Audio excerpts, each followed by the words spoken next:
Alyssa Bustamante on October 21, 2009, a 15-year-old girl in rural Missouri, dug 2 shallow graves in the woods behind her home.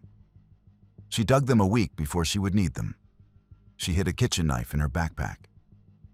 And then she waited for the right moment to find out what it felt like to take a human life. Her name was Alyssa Bustamante, and when investigators finally read her journal, they found an entry that would become one of the most chilling pieces of evidence in Missouri criminal history. Alyssa grew up in St. Martin's, a small town west of Jefferson City in Cole County. Her mother, Michelle, struggled with addiction. Her father, Caesar, was incarcerated for assault. By 2002, her maternal grandparents, Gary and Karen Brooke, had taken legal custody of Alyssa and her 3 younger siblings. The family attended the local Church of Jesus Christ of Latter-day Saints. To neighbors and church members, the arrangement seemed stable enough. But beneath the surface, warning signs were everywhere. At 13, Alyssa was hospitalized after attempting to take her own life. She spent roughly 10 days in a mental health facility and was diagnosed with major depressive disorder and borderline personality disorder. Doctors prescribed Prozac. Her YouTube profile listed her hobbies as cutting and taking lives. She posted photos with fake blood and finger gun poses. A former friend named Jennifer Meyer later recalled Alyssa wondering aloud what it would be like to end someone's existence. Despite all of this, Alyssa had no criminal record. She ranked in the top third of her class at Jefferson City High School. And on that October evening, she used her younger sister to lure 9-year-old Elizabeth K. Olton into the woods. Elizabeth lived just 4 houses down from the Bustamante home. There was no conflict between them, no history, no motive anyone could understand except the one Alyssa would later give investigators. She wanted to know what it felt like. Around 5:30 that afternoon, Alyssa told Elizabeth she had a surprise waiting in the forest. Once they reached the clearing, Alyssa strangled the child into unconsciousness. Then she slit her throat. Then she stabbed her 8 times in the chest with a kitchen knife she had hidden in her backpack. She buried Elizabeth in one of the pre-dug graves and covered the body with leaves. That same evening, Alyssa Bustamante attended a church dance, while Elizabeth's family began searching for their daughter. The community organized a massive search effort involving hundreds of volunteers. Elizabeth's body was found 2 days later, on October the 23rd. The critical piece of evidence was a personal journal found in Alyssa's bedroom. The entry dated October 21st had been partially scribbled out, but investigators could still read what she had written. She described what she had done in graphic detail and called the experience amazing. She wrote that once you get past the initial hesitation, it becomes enjoyable. She noted that she was nervous and shaky, but had to leave for church. Missouri State Highway Patrol Sergeant David Rice conducted the interrogation.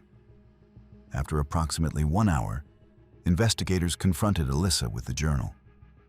She broke down, confessed, and led officers directly to the grave. Authorities also seized muddy clothes and shovels from her home. Then Cole County Sheriff Greg White described it as the worst case he had seen in 33 years. But here is where the legal process took an unexpected turn. The circuit court later suppressed Alyssa's admissions, finding that they had been obtained in violation of rules governing juvenile statements. This ruling would become the pivotal factor in what happened next. How do you sentence someone who committed such a methodical act of violence, yet whose confession cannot be used at trial? Alyssa was initially held in Missouri's juvenile justice system after her arrest on October 23, 2009. On November 17th, she was charged with first-degree murder and armed criminal action. A Cole County judge ruled she would be tried as an adult. On January 10, 2012, Alyssa pleaded guilty to the reduced charge of second-degree murder and armed criminal action in what is called a blind plea, meaning the judge was not bound to any specific sentence. Cole County prosecutor Mark Richardson agreed to the lesser charge precisely because of the suppressed confession. The sentencing hearing took place on February 8, 2012.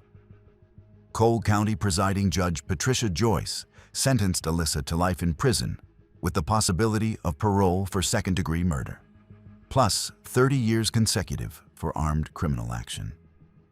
This was the maximum sentence available for the charge. Before sentencing, Alyssa addressed the court. She said that if she could give her own life to bring Elizabeth back, she would. She said she was sorry for what happened. The prosecution cited the premeditation of digging graves in advance, the euphoric diary entry, and the stated desire to understand what it felt like to end a life. Defense attorneys argued that Prozac had increased Alyssa's propensity for violence and presented extensive mental health evidence. They sought a sentence less than life. The court disagreed. In March 2014, Judge Joyce denied a motion to set aside the guilty plea.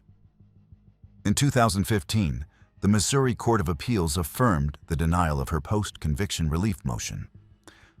As of early 2026, Alyssa Bustamante remains incarcerated at Chillicothe Correctional Center in Chillicothe, Missouri. She is now 32 years old. A parole hearing was held on July 8, 2024, and the Missouri Board of Parole denied release approximately 2 weeks later. Elizabeth's stepfather, Gary Bemboom, attended the hearing and stated that Alyssa described details of the crime that had not been allowed at her trial. The next parole hearing is scheduled for 2029. However, Missouri Senate Bill 754 now blocks those convicted of second-degree murder from juvenile early parole. Even if Alyssa is eventually granted parole on the life sentence, she must still serve the consecutive 30-year sentence. Her earliest probable release is approximately 2059, when she would be 65 years old. Elizabeth's mother, Patricia Price, won a $5 million wrongful death settlement in July 2017. The case directly prompted the passage of Missouri Senate Bill 754. Sometimes called Elizabeth's Law, Alyssa Bustamante wanted to know what it felt like to take a life. She found out, and she will spend the rest of her adult years answering for that curiosity. But her case raises a question that threads through every story we will examine today. What happens when the face of a killer belongs to someone who should still be in high school? The answer is rarely simple, and the next case proves just how devastating the consequences can become when friendship, jealousy, and drugs collide in a single afternoon. Christine Paolilla. In July 2003, Christine Paolilla was voted Miss Irresistible by her classmates at Clear Lake High School in Texas. She had overcome severe childhood bullying, found acceptance among the popular crowd, and seemed to have transformed her life completely.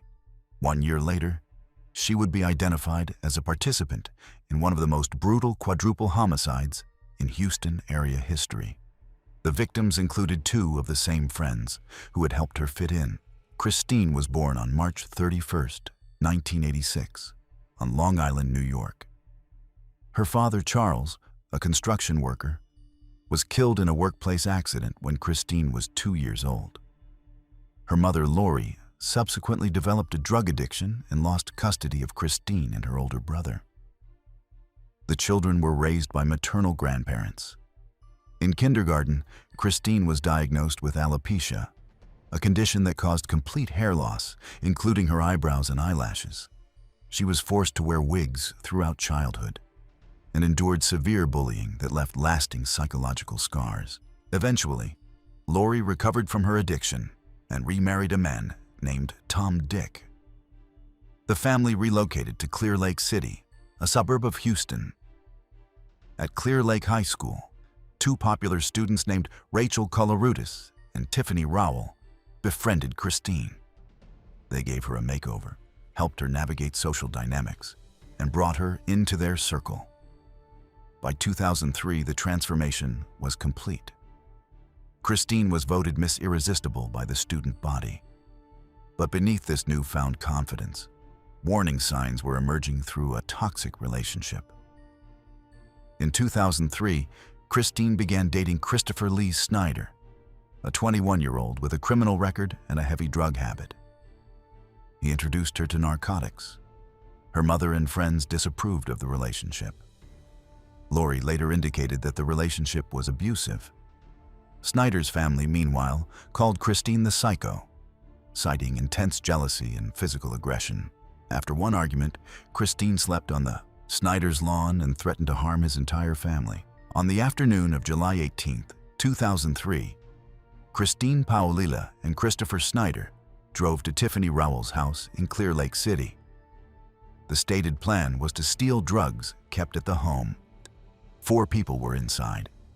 Rachel Colorodis, 18, one of Christine's close friends. Tiffany Rowell, 18, another close friend and the homeowner. Marcus Priscilla, 19, Tiffany's boyfriend. And Adelbert Sanchez, 21, Marcus's cousin. Snyder opened fire with a 9mm semi-automatic pistol. Christine was armed with a .38 caliber revolver. All 4 victims were shot at close range. When Rachel Colorodis, though wounded, attempted to crawl toward a phone to call for help, Christine struck her repeatedly in the head with the butt of the revolver, ending her life. Approximately 1 hour after the murders, Snyder drove Christine to a Walgreens where she was scheduled to work the makeup counter. The case went cold for 3 years.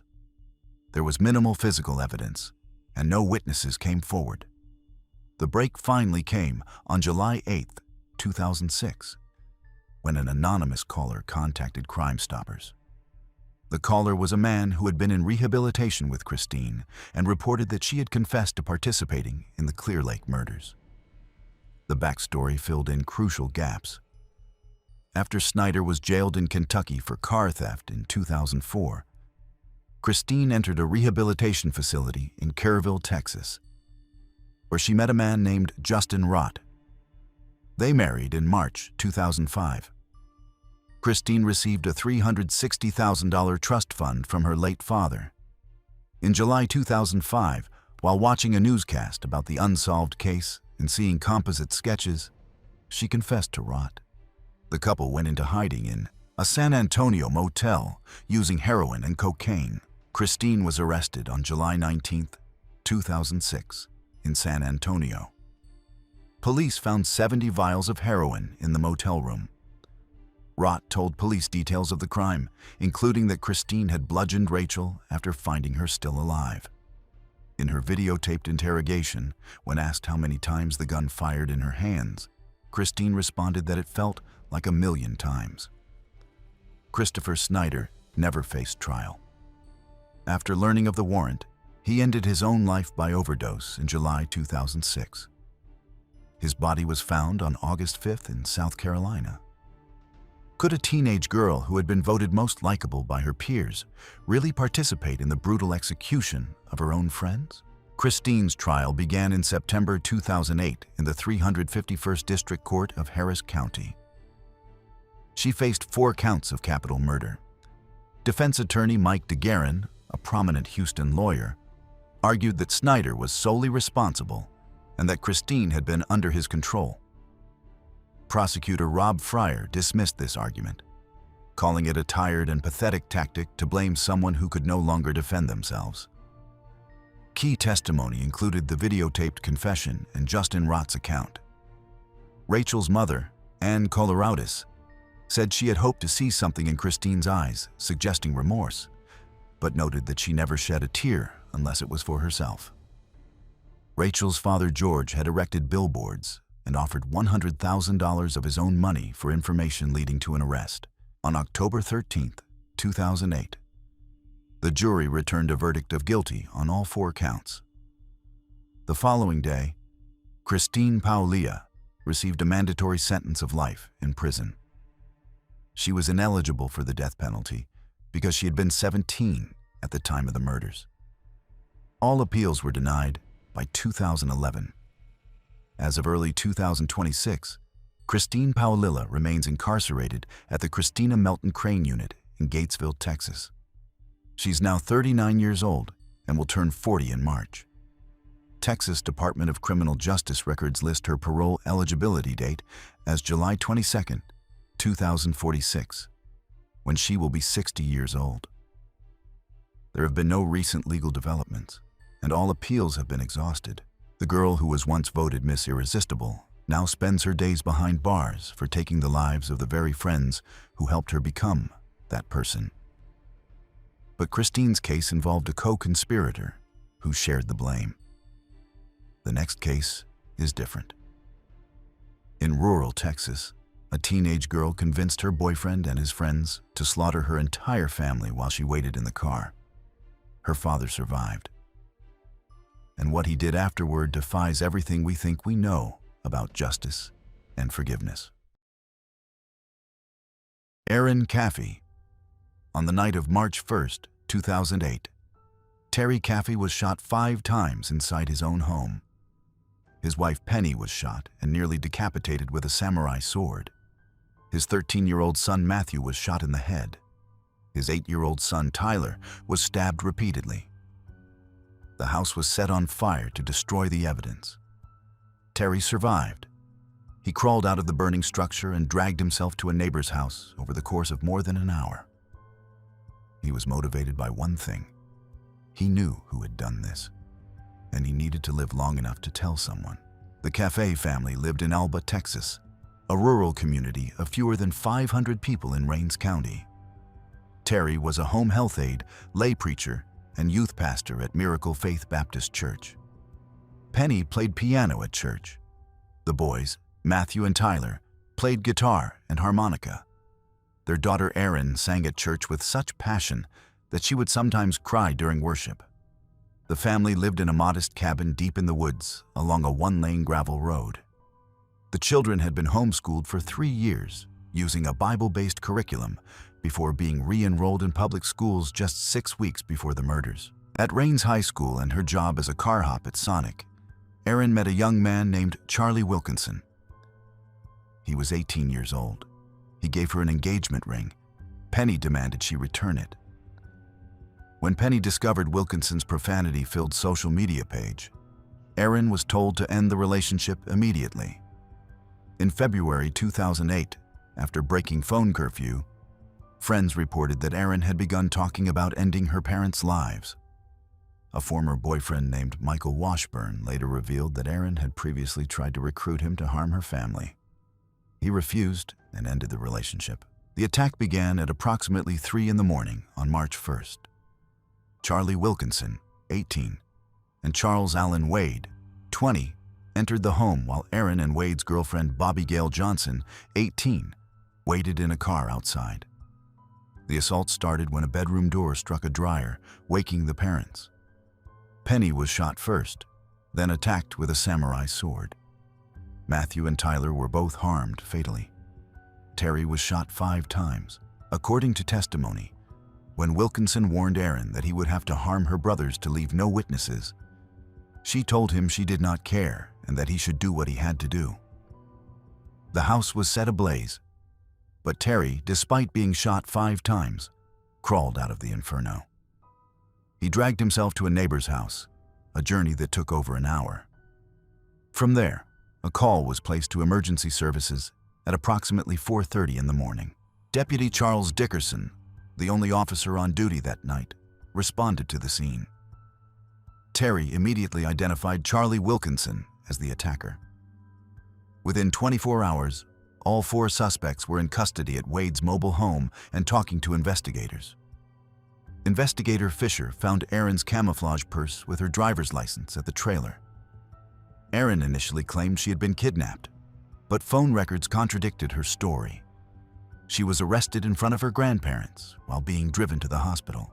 Wilkinson told investigators that when he had suggested simply running away together, Erin had refused and said she wanted her parents gone. What would it take for a father who survived such violence to forgive the daughter who orchestrated it?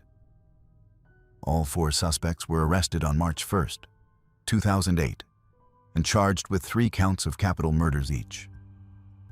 Bonds were set at $1.5 million. Erin was certified to stand trial as an adult. Defense attorney William Howard McDowell represented her. Terry Caffey testified on Erin's behalf, asking that she be allowed to come home. In November 2008, Wilkinson and Wade pleaded guilty and received life without parole. Terry had asked prosecutors not to seek capital punishment, saying that Jesus would have spared their lives. On January 2, 2009, Erin accepted a plea deal. She received 2 consecutive life sentences plus 25 years.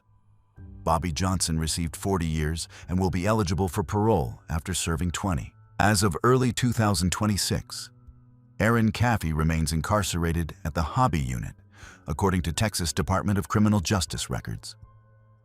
She is now 34 years old. According to TDCJ, she has not yet been reviewed for parole. Her parole eligibility date is March 1, 2038. Terry Caffey has since remarried and has 4 children.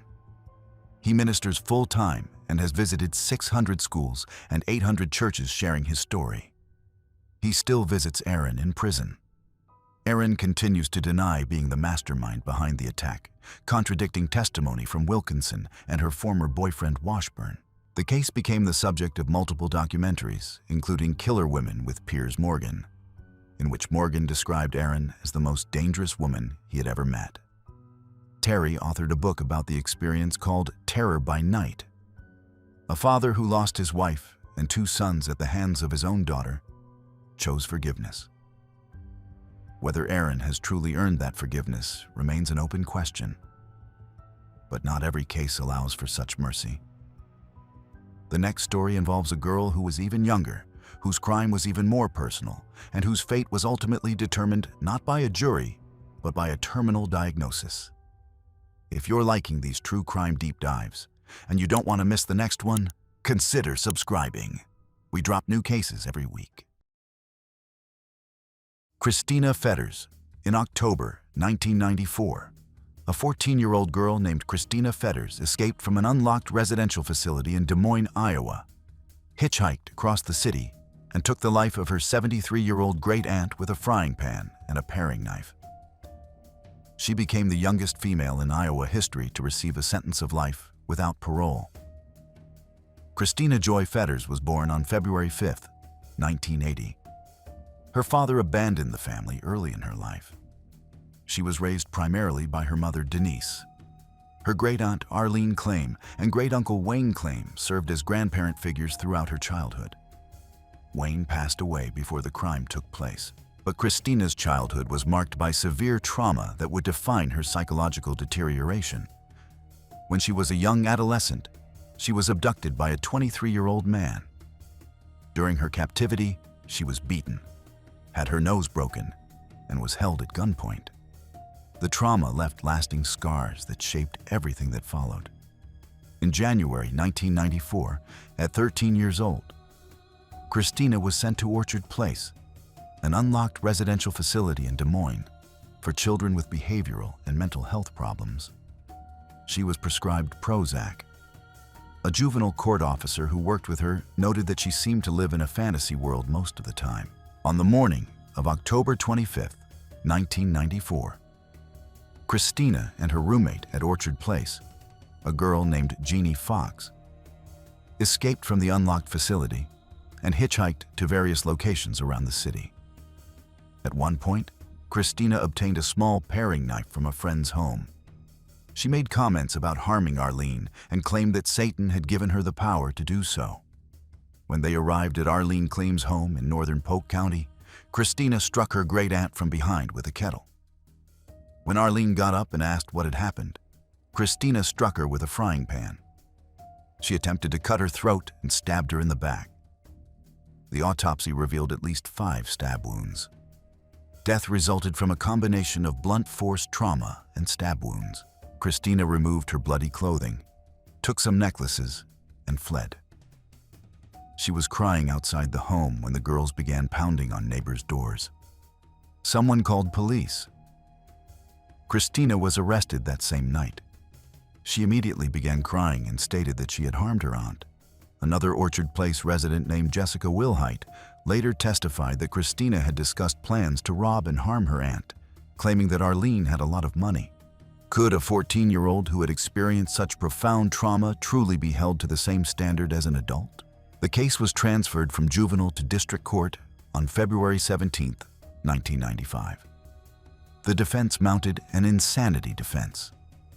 Dr. Nordine, a psychiatrist, testified that Christina was in a sustained psychotic state at the time of the crime. The prosecution argued that the attack showed careful planning. After one day of deliberation, a Polk County jury convicted Christina of first-degree murder. On December 18, 1995, she received a mandatory sentence of life in prison without the possibility of parole. She was 15 years old. Appeals were denied, including by the Iowa Court of Appeals in 1997.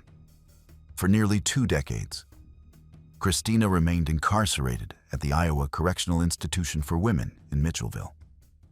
She became a model inmate who volunteered extensively and spoke to young offenders about the consequences of violence.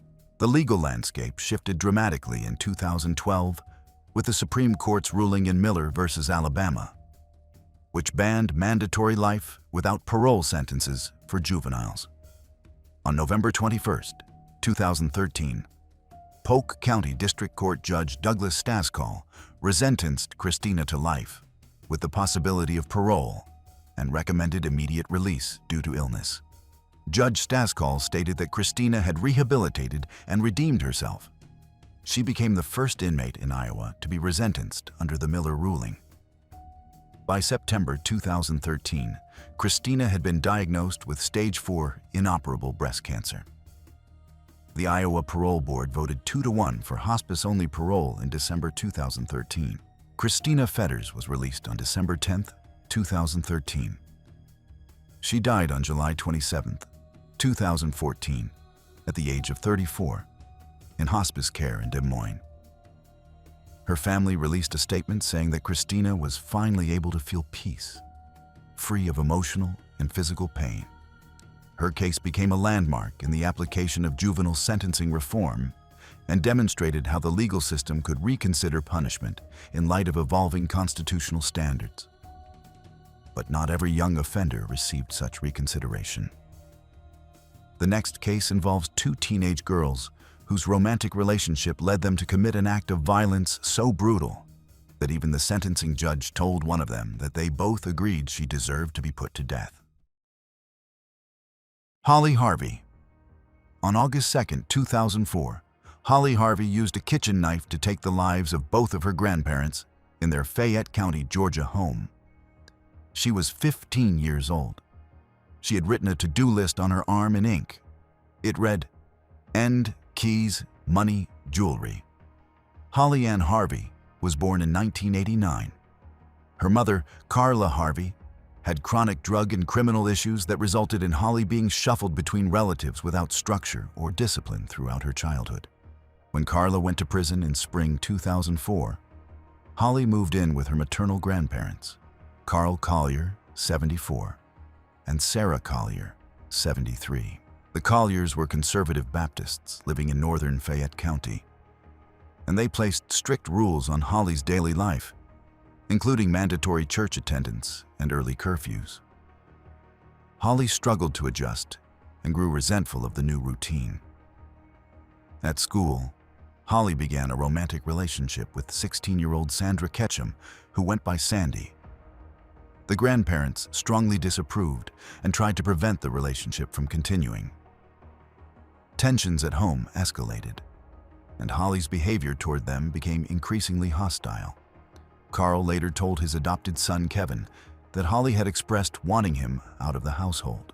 Lieutenant Bruce Jordan of the Fayette County Sheriff's Office later found a poem Holly had written about wanting everyone to suffer and wanting to end lives. Both girls openly told friends about plans to harm the grandparents and were actively seeking a firearm. Sandy had snuck into Holly's basement bedroom the day before the attack. On August 2nd, the girls smoked marijuana and listened to music. Holly took the largest knife from the kitchen. They practiced stabbing a mattress. Sandy hid behind the bed with a second knife. When the Colliers came to the basement, Holly attacked Sarah first. Carl attempted to intervene and was stabbed in the chest. Holly pursued Carl upstairs as he tried to call for help. She pulled the phone from the wall Both grandparents died of multiple stab wounds. The girls stole the Collier's blue 2001 Chevy Silverado and fled approximately 4 hours to Tybee Island near Savannah. Kevin Collier and a family friend discovered the bodies that evening. Kevin immediately identified Holly and Sandy as suspects. Informants tracked the girls to Tybee Island, where they had met 2 brothers and were using fake names. Approximately 17 hours after the attack, both were taken into custody. In the stolen truck, investigators found 2 bloodied knives, blood-stained clothing, and the girls' belongings. Holly laughed as she walked past officers. Lieutenant Jordan described her as callous and cocky, showing no remorse. Sandy Ketchum, in contrast, was remorseful and cooperated immediately. Sheriff Randall Johnson stated that he had never seen a crime this serious in 28 years. What does it mean when a 15-year-old shows no remorse for taking the lives of the people who took her in? Both girls were charged with 2 counts of felony murder, 2 counts of malice murder, and armed robbery. They were tried as adults. Prosecutor Scott Ballard of the Fayette County District Attorney's Office handled the case. On April 14, 2005, Holly Harvey pleaded guilty to 2 counts of malice murder before Judge Pascal English. She was sentenced to 2 consecutive life sentences with parole eligibility after 20 years. During the plea hearing, Harvey sobbed while recounting the details of the attack. Judge English asked if 20 years was a good deal for taking her grandparents' lives. She said no. When he asked what she thought should happen, she said she thought she should be gone from this world. The judge replied that they both agreed on that point. Sandra Ketchum pleaded guilty to murder and armed robbery and received 3 concurrent life sentences with earlier parole eligibility due to her cooperation and expressions of remorse. Holly filed multiple post-conviction motions in 2012 and 2022. The Georgia Supreme Court denied all of them, finding the motions untimely and ruling that the trial court lacked jurisdiction to modify the plea. As of early 2026, Holly Harvey remains incarcerated at Lee Arrendale State Prison in Alto, Georgia. She's now 36 or 37 years old. She became eligible for parole consideration approximately 20 years after her April 2005 sentencing, meaning the window opened around 2024 or 2025. No publicly reported parole hearing outcome has been confirmed. Sandra Ketchum remains at Pulaski State Prison and is listed as currently serving according to Georgia Department of Corrections records. Holly Harvey wrote her intentions on her own arm before carrying them out. She followed through on every item on that list. And for 2 decades, she has had nothing but time to consider whether the freedom she was seeking was worth the price she paid. Shelia Eddy. For 6 months after Skylar Neese disappeared from her Star City, West Virginia apartment, Shelia Eddy helped distribute missing person flyers. She comforted Skylar's parents. She posted sympathetic messages on social media.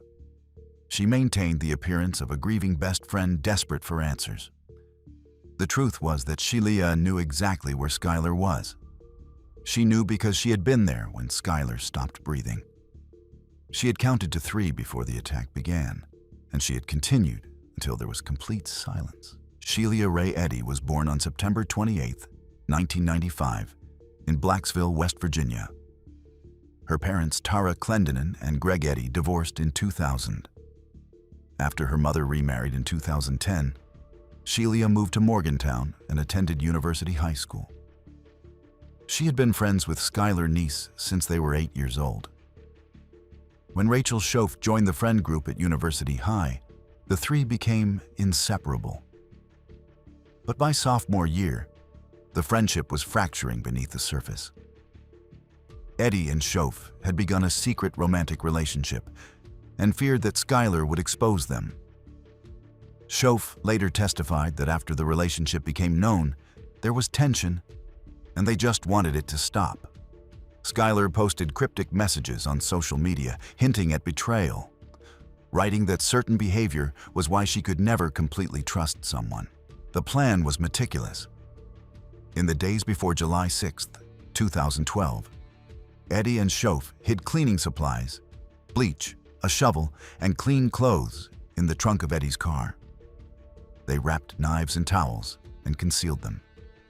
Shortly after midnight on July 6th, they picked up Skylar, who climbed out her bedroom window. Apartment security cameras captured her departure. They drove approximately 30 miles across the state line to a remote area near Brave, Pennsylvania, a spot they knew from previous outings. They told Skylar they had forgotten a lighter. When Skylar turned her back, Sheila and Rachel counted to 3 and attacked. Skylar Annette Neese was 16 years old. She was an honors student with a 4.0 grade point average who worked at Wendy's and aspired to become a criminal defense attorney. She was the only child of Dave and Mary Neese. She tried to flee, but was tackled. During the struggle, she managed to stab Shof above the ankle. Eddie continued the assault until Skylar's neck stopped making sounds, and there was complete silence. They covered her body with branches and leaves because the ground was too hard to dig. They changed clothes and wiped down the car. The stated motive, according to Shof's initial statement to police, was simple. They just did not like her. At a parole hearing years later, Shof revealed the deeper truth. They feared Skylar would expose their romantic relationship. Skylar was initially classified as a runaway. No Amber Alert was issued. Her parents posted missing flyers throughout the region. Sheila even helped distribute them. Police identified Eddie's car from apartment surveillance footage. Eddie admitted to picking Skylar up but claimed she had dropped her off later that night. For 6 months, the case went nowhere. Then Rachel Shof had a nervous breakdown. Her mother called emergency services. Shof could be heard screaming in the background. She was hospitalized for 5 days. Upon release, she immediately asked to go to her lawyer's office, where she confessed to everything. On January 16, 2013, she led investigators to Skylar's body across the state line in Pennsylvania. How do 2 teenage girls maintain a facade of innocence for 6 months while knowing exactly where their best friend's body is decomposing? Rachel Shof pleaded guilty on May 1, 2013, to second-degree murder. She was sentenced on February 26, 2014, to 30 years with parole eligibility after 10 years. Sheila Eddy was indicted on September 6, 2013, on charges of kidnapping, first-degree murder, and conspiracy. She initially pleaded not guilty. On January 24, 2014, the day her trial was set to begin, she pleaded guilty to first-degree murder, reportedly to avoid additional charges from Pennsylvania. She was sentenced to life in prison with mercy, a West Virginia legal term that allows parole eligibility after 15 years. She expressed no remorse and gave no statement at sentencing. Dave Neese, Skylar's father, called them cold-blooded individuals who never deserved to walk free again. As of early 2026, Sheila Eddy remains incarcerated at Lakin Correctional Center in West Columbia, Mason County, West Virginia. She is now 30 years old. Her first parole eligibility comes in May 2028. No hearings have occurred yet. Rachel Shof is incarcerated at the same facility. She was denied parole in May 2023 and again in July 2024. She waived her next hearing and will be eligible again in June 2026. During her incarceration, she has earned a cosmetology license and started a prayer group. The case prompted West Virginia to pass Skylar's Law unanimously in 2013, modifying Amber Alert criteria to issue immediate announcements when any child is reported missing and believed to be in danger. Dave and Mary Neese now conduct outreach at schools through Skylar Talks, promoting Skylar's Promise, a commitment by young people to speak up when they see warning signs. Sheila Eddy counted to 3 before attacking her best friend. She spent 6 months pretending to search for answers she already had. And now she waits to learn whether she will ever leave prison walls again. But while Eddy's crime required months of concealment, The next case was captured almost entirely on camera. A 15-year-old in Mississippi shot her mother in the family home, texted her stepfather to come home, and then ambushed him at the front door. The footage left no room for doubt about what happened or who was responsible. Carly Gregg. On March 19, 2024, home security cameras inside a Brandon, Mississippi residence captured a 15-year-old girl retrieving a handgun from under her parents' mattress. She concealed it behind her back. Moments later, 3 gunshots and screaming were recorded on audio. Her mother, a math teacher at the same high school Carly attended, was shot in the head. Then Carly Gregg picked up her mother's phone and sent a text message to her stepfather, impersonating her mother, asking if he was almost home. Carly Madison Gregg was born on April 23, 2009. She lived in Brandon, Mississippi, in Rankin County, with her mother, Ashley Nicole Smiley, and stepfather, Heath Smiley. Ashley was a 40-year-old math teacher at Northwest Rankin High School, the same school where Carly was a 9th grader. Heath worked as a physical therapist. The family had experienced profound loss.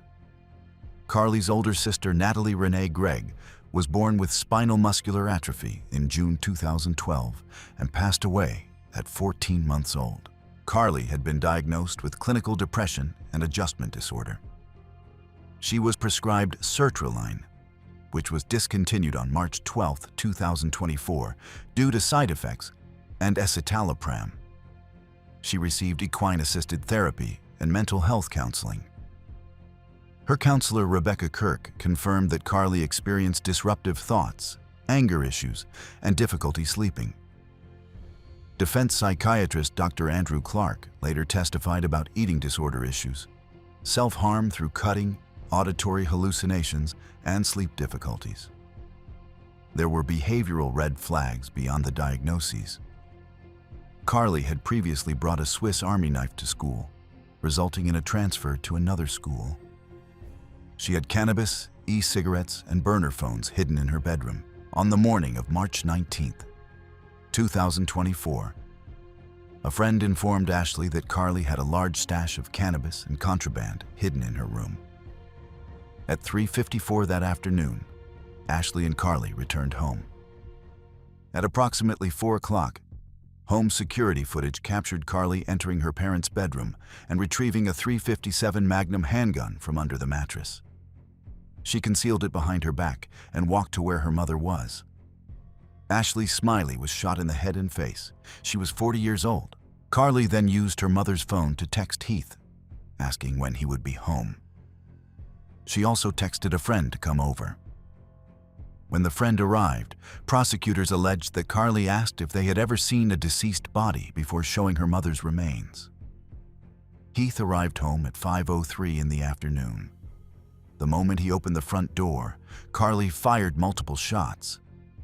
One bullet struck his trapezius muscle, less than 6 inches from his face. Heath wrestled the gun away from her. Carly fled through the back door. A security camera that had been recording was found hidden inside the refrigerator, evidence of an attempt to conceal what had happened.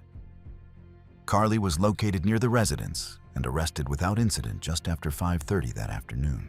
What happens when the evidence is so overwhelming that the only possible defense is to argue the defendant did not understand what she was doing? Carly was charged with first-degree murder, attempted murder, and tampering with evidence. She was offered a 40-year plea deal covering only the murder charge, with other charges dropped. She rejected it in August 2024. Her trial lasted 5 days in September 2024 before Judge Dewey Arthur in Rankin County Circuit Court. She pleaded not guilty by reason of insanity, arguing temporary insanity at the time of the crime. The prosecution, led by District Attorney Bubba Bramlett, presented the security footage, text messages, and the concealment of the camera as evidence of intent and awareness. Expert witness Dr. Jason Pickett testified that Carly did not meet Mississippi's legal definition of insanity, describing her behavior as diabolical. One moment during cross-examination proved devastating to the defense. Assistant District Attorney Smith asked defense expert Dr. Clark whether he agreed that Carly had tried to cover up the crime. Clark said yes. Smith then asked whether trying to cover up a crime indicates awareness of wrongdoing. The courtroom fell silent. The defense, led by Bridget Todd and Kevin Camp, argued that bipolar disorder, auditory hallucinations, and a mental health crisis triggered by medication changes explained her actions. On September 20th, 2024, after approximately 2 hours of deliberation, the jury returned guilty verdicts on all 3 counts. Carly Gregg was sentenced to life without parole for first-degree murder, life without parole for attempted murder, and 10 years for tampering with evidence. District Attorney Bramlett stated that Carly Gregg is evil, and that while it is not easy to say, the truth is that sometimes evil comes in young packages. An appeal was filed in September 2025 with the Mississippi Supreme Court. The 75-page brief argues improper jury instructions regarding insanity, unconstitutional application of life without parole for a juvenile, failure to conduct a Miller hearing, and inadequate preparation time. As of March 2026, the Mississippi Supreme Court has not yet ruled.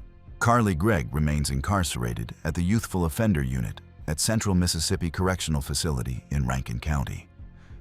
She is now 16 years old. Under her current sentence, she has no parole eligibility.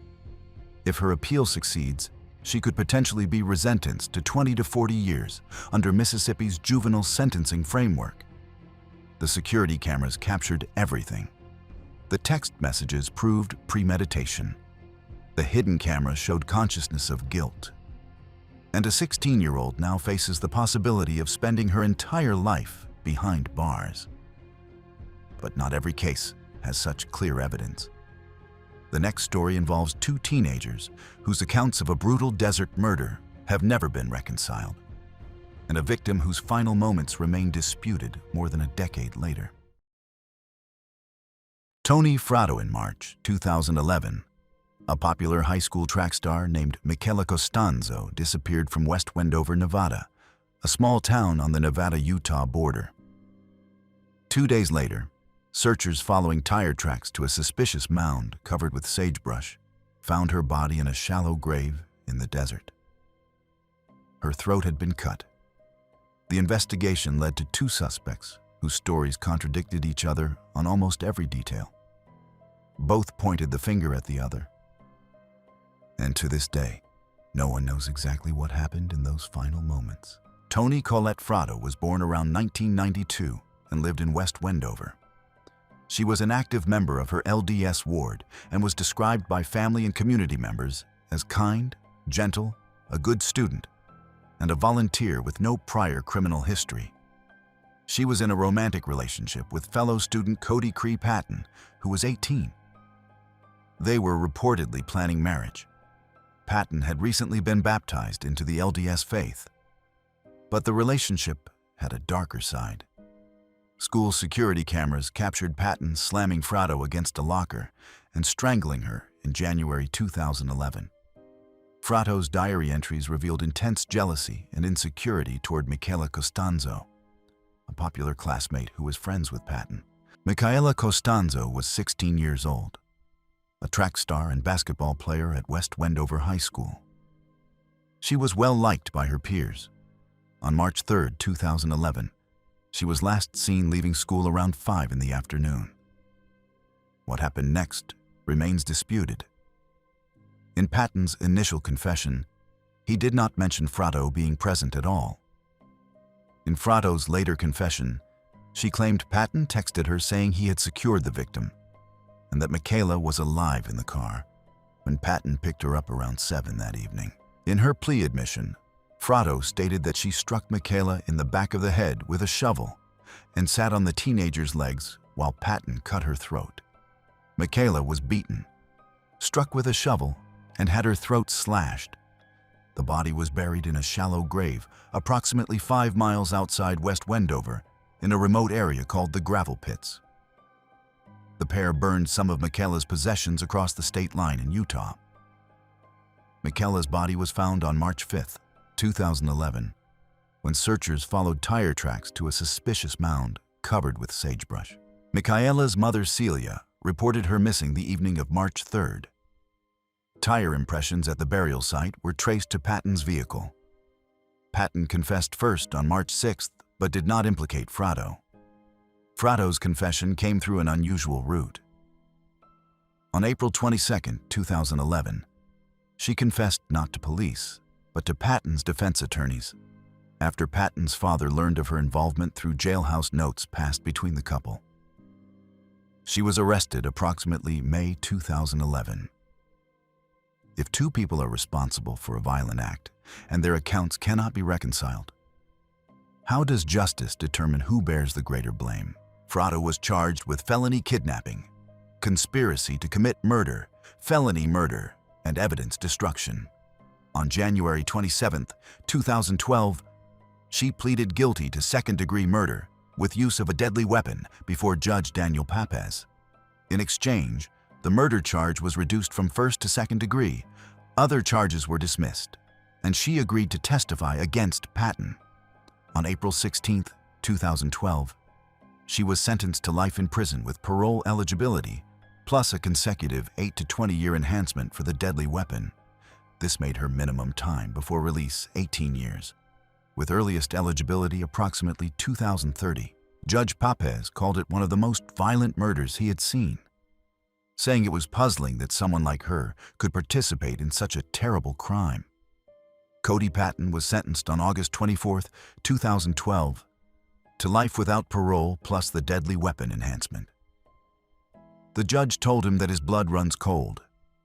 As of early 2026, Tony Fratto remains incarcerated at Florence McClure Women's Correctional Center in Las Vegas, Nevada. She is approximately 33 years old. Her first parole hearing was held on February 24, 2021, and she was denied. A second hearing was scheduled for May 2024, but the outcome could not be verified. Even if parole were granted on the murder charge, she must still serve the consecutive 8-year weapon enhancement. District Attorney Tyler Ingram stated that Tony Fratto will be a middle-aged woman when she breathes free air again. Michaela's sister, Christina Lininger, told the judge at sentencing that she begged for the same treatment her sister received, to show no mercy. The conflicting accounts between Fratto and Patton have never been reconciled. Each blames the other for the fatal wound. The truth of what happened in those final moments in the desert may never be fully known. But while Fratto's case involved disputed details, the next story has no such ambiguity. 2 teenage killers, 2 separate murder attempts, and a chance encounter with a park ranger that prevented the body count from rising even higher. Catherine Bellflower. In October 2002, a 17-year-old girl named Jenna Nanetti was lured to a remote area near Stockton, California, by her estranged husband and his new girlfriend. She was struck with a baseball bat, driven to a levee, and shot twice with a shotgun at close range while begging for her life. 4 months later, the same girlfriend tried to orchestrate another murder. This time, a park ranger happened to drive by at exactly the right moment. Catherine Bellflower was born around 1985 and grew up in Livermore, California. She had no prior criminal record. Prosecutor Robert Himmelblau described her as a chatty, very upbeat young girl who did not seem to understand the serious trouble she was in. She ran with a group of disaffected Livermore teenagers, dropouts, and continuation school students. Bellflower began a romantic relationship with Michael Simons, a 20-year-old who had recently separated from his 17-year-old wife, Jenna Nanetti. Jenna had been raised by her grandmother, Linda Nanetti, who had taken out a $50,000 life insurance policy on Jenna intended for college. In June 2002, Jenna was legally emancipated and married Simons at 17. Linda bought the couple a Ford Mustang as a wedding gift. About a month after the wedding, Simons moved out and in with Bellflower. He believed he was the insurance beneficiary and planned to use the payout to buy a house. In September 2002, Simons began talking about ending Jenna's life. Bellflower stole a Remington pump-action shotgun from a neighbor's car approximately 2 months before the planned attack. The three conspirators, Simons, Bellflower, and a third participant named Jeffrey Hamilton, visited the remote Whiskey Slough area twice to test-fire the weapon. On October 6, 2002, Simons called Jenna to discuss divorce and possibly reconcile. While on the front porch at Bellflower's house, Bellflower struck Jenna from behind with a baseball bat, opening a gash on her head. Simons then convinced the bleeding Jenna to get in the Mustang. Hamilton and Bellflower followed in a separate car to the prearranged location. With Hamilton and Bellflower watching, Simons shot Jenna at least twice with the shotgun at close range in the chest. The victim reportedly begged for her life in her final moments. The body was left near a levee. They set Jenna's Mustang ablaze using a highway flare. The shotgun was tied to rocks and thrown into water somewhere in Oakland. All three attended Jenna's funeral. The burned Mustang was found on October 7th. Jenna's body was discovered approximately October 19th by a fisherman. The cause of death was shotgun wounds to the chest. The case went cold for months. The break came on February 28, 2003, but not because of anything related to Jenna's case. Bellflower and Hamilton were arrested for the attempted murder of a completely different victim. Aspen Lum was a 16-year-old girl that Simons had begun dating. Bellflower, jealous once again, enlisted Hamilton to help eliminate the new competition. They plied Lum with alcohol, drove her to a remote area, and Hamilton attempted to strangle her with a rope. An East Bay Regional Park District officer happened to drive by on routine patrol and intervened just as Lum was losing consciousness. During questioning after this arrest, both Hamilton and Bellflower confessed to Jenna's murder. What kind of person attempts to orchestrate two separate murders within 4 months and shows no understanding of the consequences? Bellflower was charged with first-degree murder with special circumstances, including lying in wait and murder for financial gain, along with assault and arson. In May 2005, she pleaded guilty. On July 22, 2005, San Joaquin County Superior Court Judge Thomas Harrington sentenced her to 25 years to life. Prosecutor Himmelblau had sought life without parole, citing the ambushed nature of the attack and the fact that the victim had been made to beg for her life. Defense attorney Tim Ryan argued that 25 to life was appropriate given Bellflower's age at the time, her role as an aider and abettor, rather than the person who fired the weapon, and her depression. Judge Harrington noted that 25 years to life generally means life in prison. Michael Simons was convicted at trial in October 2005 of first-degree murder and was sentenced to life without parole, plus 25 years. Hamilton pleaded guilty to second-degree murder and received 15 years to life. In August 2003, while in custody awaiting trial, Bellflower gave birth to Simons's child. The baby was put up for adoption. As of early 2026, Catherine Bellflower remains incarcerated in the California State Prison System. She is approximately 40 to 41 years old. Under California's youth offender parole hearing law, individuals who committed crimes under age 26 may receive a youth offender parole hearing. Since Bellflower was 17 at the time, she may be eligible for a hearing after serving 25 years, approximately 2027 to 2030. Specific parole hearing dates and outcomes have not been publicly reported. Jenna's sister, Christina Huckins, called Bellflower evil at the sentencing hearing. The case gained additional notoriety because the conspirators were caught not for Jenna's murder, but for attempting to commit a second one just months later.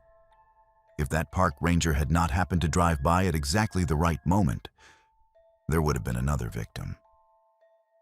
But while Bellflower's crimes involved a conspiracy among multiple participants, the final case we will examine involves a teenage girl who wrote detailed letters imagining her married life while simultaneously planning how to fund it through the murder of her own mother. Amber Bray. In the months before January 1996, a teenage cheerleader in Burbank, California, exchanged love letters with her 21-year-old boyfriend. They wrote about their future together. They planned their wedding guest list. They discussed buying a house and a sports car with the $310,000 inheritance she would receive. The inheritance was contingent on one thing. Her mother had to be gone first. Amber Mary Bray was born around 1977. Her mother, Dixie Lee Hollier, was approximately 42 years old and worked as a manager of special projects at Warner Brothers Records.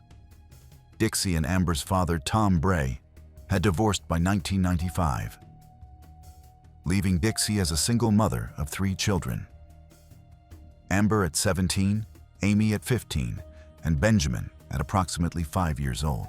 From the outside, Amber appeared conventional. She was a cheerleader, a church youth group member, and an honor student. But her relationship with her mother had deteriorated severely. The resentment evolved into hatred. She began skipping school, leading to escalating arguments.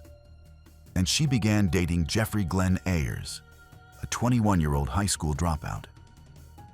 For months, they exchanged love letters, imagining their married life and planning how to fund it through violence. 2 months before the attack, Amber wrote a letter to Ayers titled "Someday in November."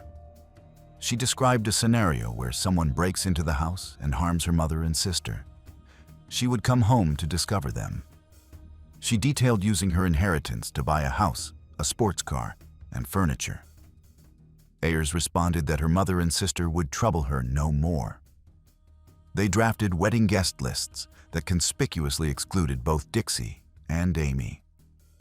On the evening of January 15, 1996, Ayers purchased a 5-shot revolver from a friend. In the early hours of January 16th, Amber led Ayers into the family home. At approximately 5 in the morning, Ayers woke Dixie and shot her twice in the head and arm.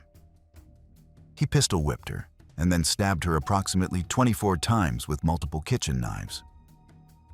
The violence began in an upstairs bedroom and ended in the front foyer. Amy, who was 15, was awakened by the sounds and rushed to help. Ayers shouted that she had to be stopped. Amy tried to call for emergency help, but Amber pulled the telephone cord from the wall. Amy grabbed 5-year-old Benjamin and ran to her room, turning the television up loud. Police believe that Dixie's prolonged fight to survive actually saved Amy's life, as the original plan called for harming Amy as well. A neighbor heard gunfire and called police. Officers arriving at the scene saw a man straddling a body. Ayers surrendered immediately, confessing on videotape 3 hours later and begging police to spare Amber and let him take all the blame. How do you reconcile love letters about wedding planning with detailed instructions for murder? Detective Matthew Miranda of the Burbank Police Department led the investigation. Both were arrested on January 16, 1996. The evidence was extensive.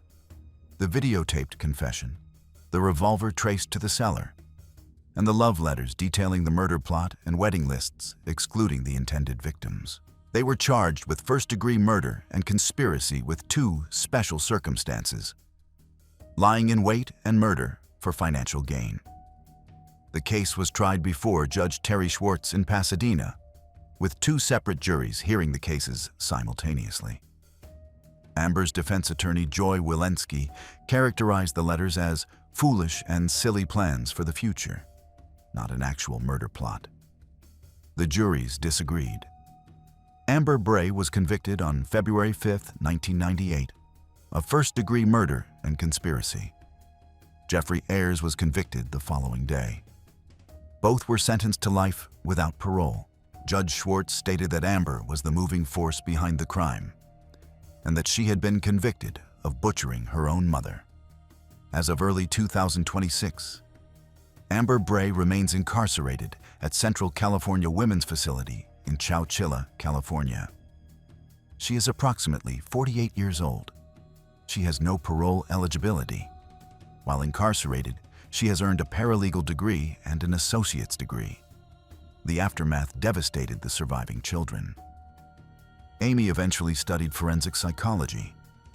Benjamin was adopted by an aunt and uncle spent years in therapy, and got a tattoo of a cross with his mother's initials when he turned 18. Dixie Hollier's mother, Betty Miles, said she still loves Amber in spite of everything. Tom Bray maintained at sentencing that he loved his daughter and did not believe she was guilty. But the letters spoke for themselves. Wedding planning and murder planning, written in the same hand, imagining the same future. A mother who fought to survive long enough to save at least one of her other children. Amber Bray will spend the rest of her life behind bars. The wedding she planned will never happen. And the relationship she valued more than her own mother's life ended the moment the handcuffs closed around her wrists. If you want to see more cases like these, subscribe. We cover stories like this every week. And if you want to keep going right now, click the video on screen. It is worth your time. See you in the next one.